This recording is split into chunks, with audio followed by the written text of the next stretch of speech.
Fala, gente bonita desse meu Brasil. Hoje vamos falar um pouquinho do recrutamento leucocitário. E o que que é isso, né? O recrutamento leucocitário é justamente você recrutar, o processo pelo qual você recruta os leucócitos.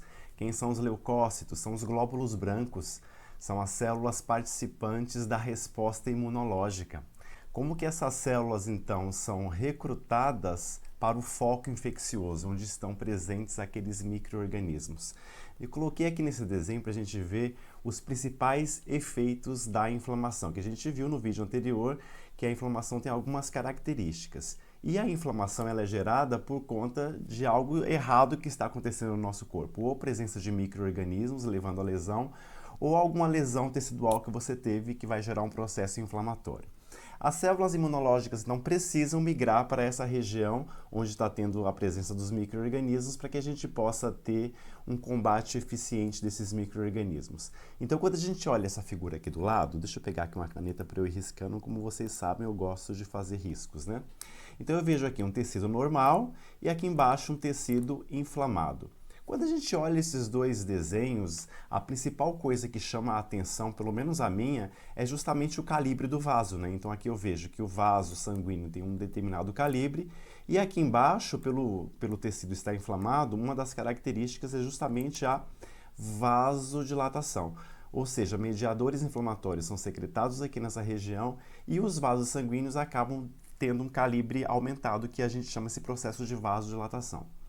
Consequentemente, gente, com a vasodilatação, vocês concordam que se o espaço abriu um pouquinho mais, ou seja, o vaso dilatou, vocês concordam que vai passar mais sangue naquela região? Então, se vai passar mais sangue nessa região, então a pressão exercida nesse vaso, nesse local, localmente, também ela é aumentada.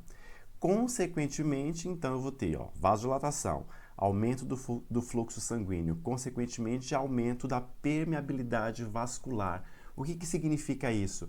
O vaso sanguíneo, então, ele vai ficar mais permeável aqui, a coisas que estão dentro do vaso sanguíneo, na corrente sanguínea, que elas consigam passar de maneira mais eficiente de dentro do vaso para fora do vaso. Por quê? Se eu olhar esse desenho, deixa eu só dar uma apagadinha aqui. Se eu olhar esse desenho com um pouco mais de detalhe e querer comparar o tecido normal com o tecido inflamado, eu vejo que no tecido normal eu tenho algumas células que vivem aqui no tecido, que são chamadas de células residentes. Então eu tenho, por exemplo, um macrófago, uma célula dendrítica, um mastócito. Só que essas células não estão ativadas, elas estão residentes, estão quietinhas lá. Na presença de um possível patógeno, como a gente vê aqui embaixo, os micro-organismos, o que acontece? Se a gente não está vendo que eu tenho mais células, aqui, quando a gente compara com o desenho de cima, que é um tecido normal, e a gente compara com o tecido inflamado, então essas células vieram de onde? Essas células vieram da corrente sanguínea. E como é que elas fazem isso? Então, a princípio, elas vão se ligando a moléculas que estão presentes no vaso sanguíneo. Essas moléculas são chamadas coletivamente de moléculas de adesão. Lógico, nós temos os detalhes dessa aula, que é justamente o nome dessas moléculas, que molécula liga com o que, mas esse vídeo, como ele é curto, então a gente não vai entrar nesse nível de detalhamento. Então essas células inicialmente fazem essa ligação e elas conseguem passar, ou seja, elas passam mais facilmente de dentro do vaso para fora do vaso. Por quê? Porque devido a esses eventos que eu já falei antes, a vasodilatação, aumento do fluxo sanguíneo e aumento da permeabilidade vascular, então essas células de dentro do vaso conseguem extravasar para fora do vaso de maneira mais fácil. Uma outra característica da inflamação, um outro efeito da inflamação é o acúmulo de plasma. O plasma é a parte líquida do sangue. Inclusive é o plasma que ajuda a fazer o inchaço. E, consequentemente, por última análise, a gente tem, então, a migração leucocitária. Como eu já falei, que o leucócito está dentro do vaso sanguíneo e ele consegue passar de dentro para fora do vaso sanguíneo. Bom, quando a gente fala desse recrutamento leucocitário, vamos ver, então, o que acontece dentro do vaso. Inicialmente, eu tenho células imunológicas aqui fora do vaso, certo? Essas células imunológicas, então, secretam algumas citocinas, que são as citocinas pró-inflamatórias. E por que elas secretam isso? Pela presença dos micro-organismos. Vou até voltar aqui no slide para a gente ver. Lembra aqui, gente, que no tecido inflamado tem a presença dos micro-organismos? Os macrófagos residentes são as primeiras células que detectam inicialmente esses patógenos. E aí o macrófago, sendo uma célula fagocitária, ela come esse micro-organismo e secreta citocinas, que são as inflamatórias, como por exemplo TNF-alfa e IL-1. E essas citocinas estimulam as células do endotélio vascular, que são essas células aqui, ó, essas célulazinhas que estão em contato com o sangue aqui, ó, que o sangue está passando por aqui por dentro. Consequentemente, o que vai acontecer? Com a presença dessas citocinas inflamatórias, começam a aparecer essas moléculas, que coletivamente são chamadas de moléculas de adesão. Inicialmente, essas células que estão no vaso sanguíneo, elas começam a aderir nessas moléculas de adesão, porém a ligação inicial ela é fraca. Então, o neutrófilo, que é a primeira célula, uma das primeiras células que chega ao foco infeccioso, então esse neutrófilo ele gruda na molécula de adesão, só que o fluxo sanguíneo vai deslocando esse neutrófilo para frente. Só que aí, esse neutrófilo, então, como a ligação inicial é fraca, então ele gruda, desgruda, gruda em uma outra molécula e aí vai fazendo esse processo que é chamado de rolagem, porque ele vai literalmente rolando sobre as células do endotélio vascular. Mas aí vocês concordam que tem que chegar um momento que essa célula tem que parar de rolar para ela conseguir fazer a migração dela, a migração leucocitária de dentro do vaso para fora do vaso?